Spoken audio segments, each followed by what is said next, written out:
Hello hi, मी संध्या कुलकर्णी. आज म्हटलं तुम्हाला तसं मी करतेच आहे तर भाजी दाखवावी. बिना कांदा लसणाची आम्ही कशा भाज्या करतो. तर मी आज वालाची भाजी करणार, वालाच्या शेंगाची भाजी करणार आहे.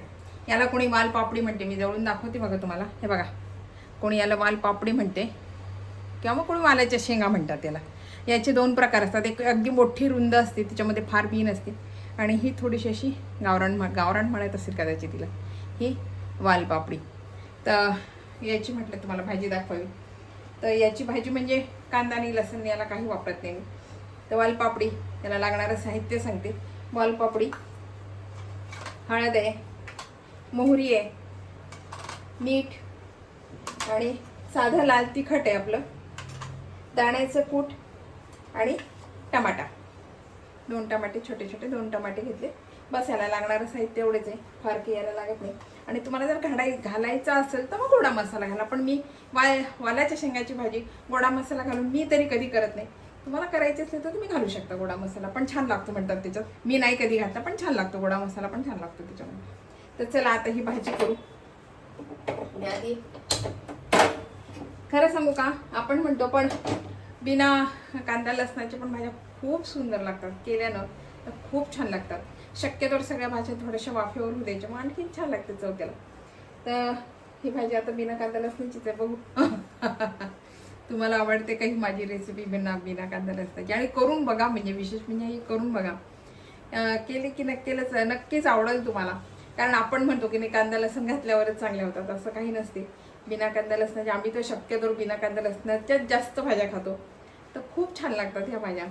तर करून बघा, थोड्या का होईना करून बघायचं. बरं, आवडते का तुम्हाला? जर तुम्ही नेहमी करता कांदे जर खात असाल ना, की 12 महिने, आम्ही कांदे कधी बंद करत नाही, आम्ही 12 महिने कांदे खातो, त्यांच्यासाठी गोष्ट सांगते की तुम्ही करून बघा. एखाद्याच थोडीच करून बघा, आवडते का तुम्हाला बघा.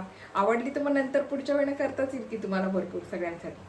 मग थोडीशी करून बघा कशी वाटते बघा. बिना कांदा लसणाची भाजी छान वाटतात ह्या भाज्या. थोडंसं तेल जरा सरसं घातलं ना तर छान वाटते ही भाजी. आणि काही भाज्यांना तेल जास्त नकोच असते, फार असं वरती जाऊन आपण पण जास्त इतकं तेल आपण घालतच नाही हॉटेल सारखे की फार वरती असं हे येते. एवढं तेल आपण मर्यादितच तेल वापरतोच म्हणा, आपण फार तेल भाज्यांना वापरतच नाही. तर चला आता दाखवते तुम्हाला ही भाजी. आणि आता बघा तेल खूप तापले.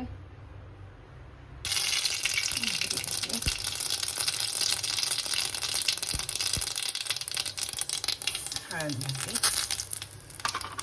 आणि तिखट घातलं.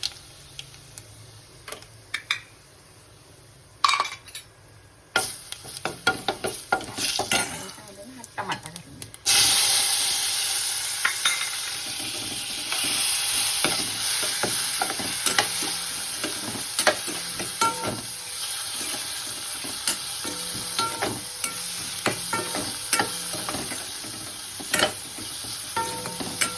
टमाटा ना थोडा होऊ देते आता.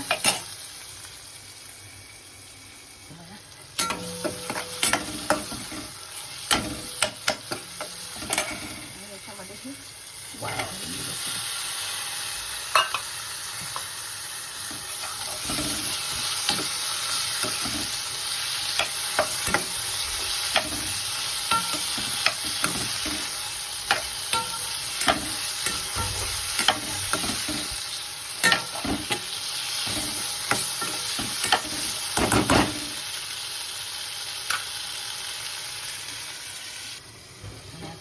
थोडी याला वाफ दिली झाकायची.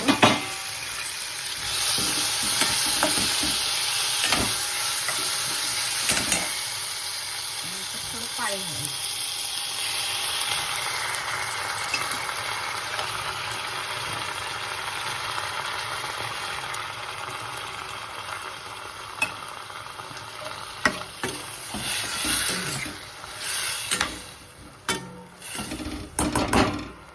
छान ही शिजू द्यायची.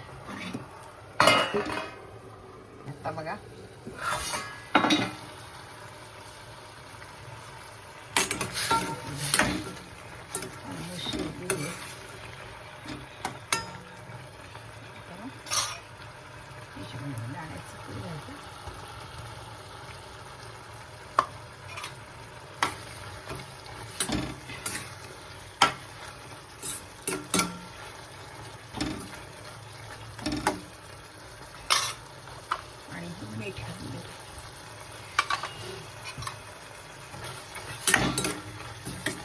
आता दाण्याचं कूट आणि मीठ घातलं ना, थोडी परत थोडी वाफी द्यायची, मग आपली भाजी झाली.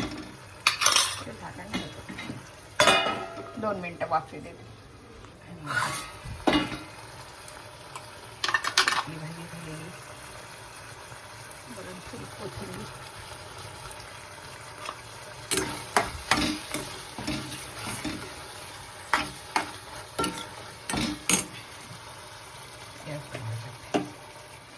आपली वालाच्या शेंगाची भाजी तयार आहे. गरम गरम वाफायचं.